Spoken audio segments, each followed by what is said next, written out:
Lagi yan, diligin muna. O ito yung lampas. Ari po, diretso pataba na rin. Diretso ipot, diretso dilig. Baka wala pa, baka dinuto nagmula.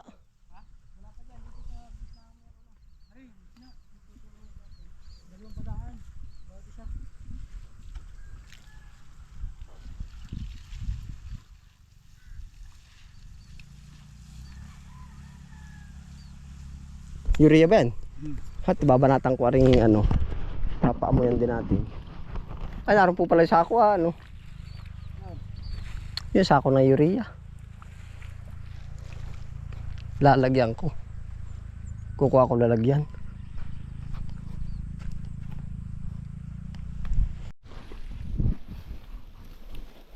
Iiputan po natin yung ating panigang sa gilid. Yung kunsya ate lalagyan din ng ipot. Ano Kuya Tantoy?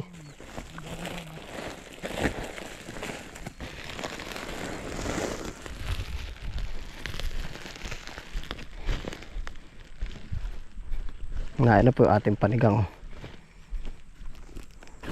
Kita ga. Ito po.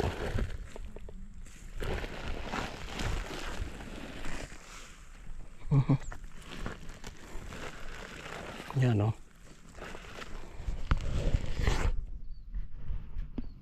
Pabor siya at umaga lang siya na aarawan.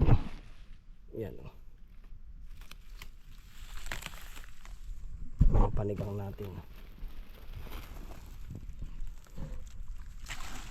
Pao.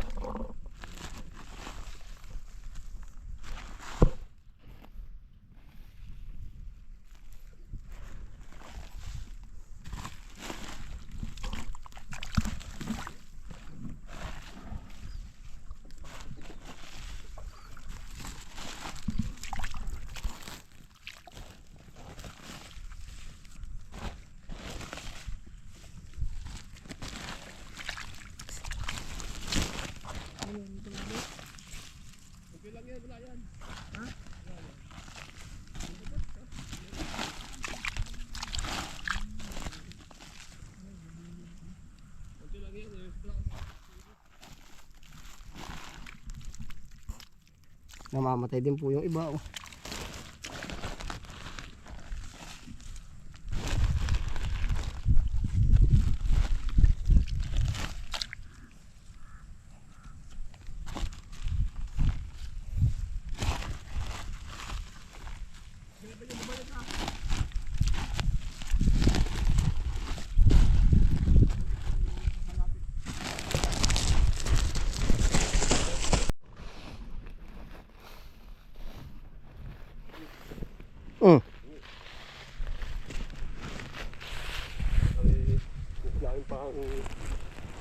Dalawang sako pa baka ano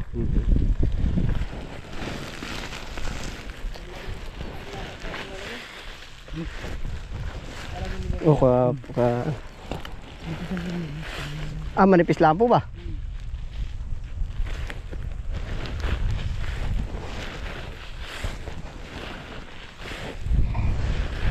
Kasya na ba yan Kuya Nick?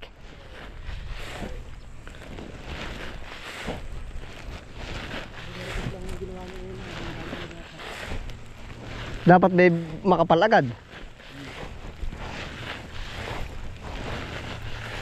Ilang sako pa bang ipot? Ikakarga ko sa tricycle dito kay bababa sa kabila. Dalawa.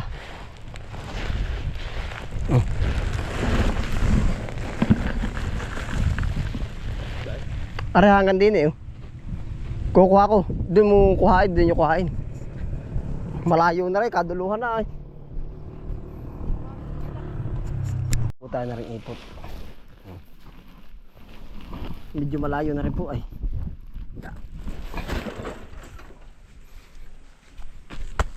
Maligat.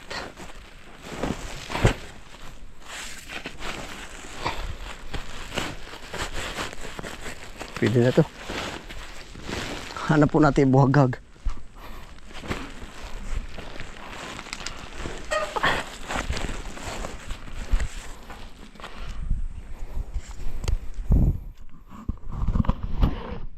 Doon po natin dadalhin sa pinakadulo yun.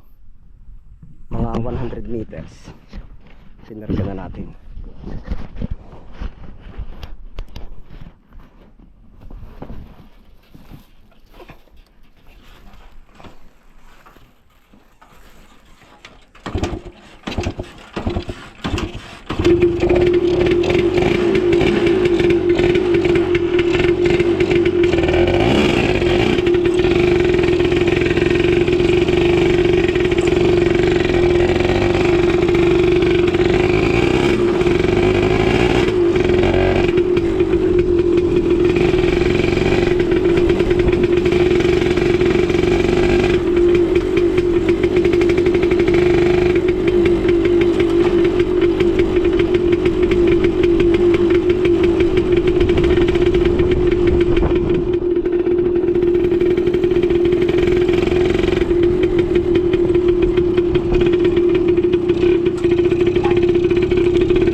Ito lang steps lang.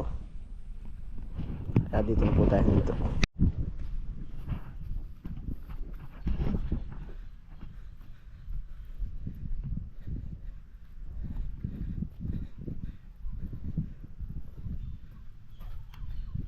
Oh, connect.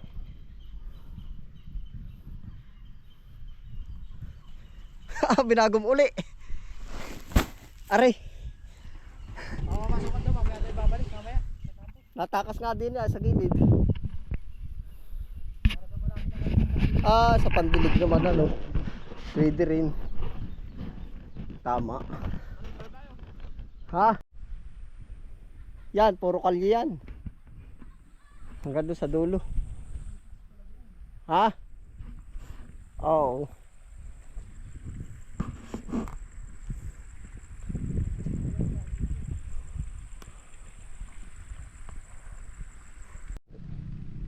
Pinapataba na po rin kinchay. Ito na po yung ating mga pasunod. Yun, si Katantoy po. Tapos amin pong dinidilig. Yan, pinapatabaan po ng chicken man. Ibig ko sabihin ko, Tantoy, maganda yung ipot. Ubo-ubo. Ay, sa bagay. Oo. Didiligin na namin. Na po atin pong didiligin naman ari.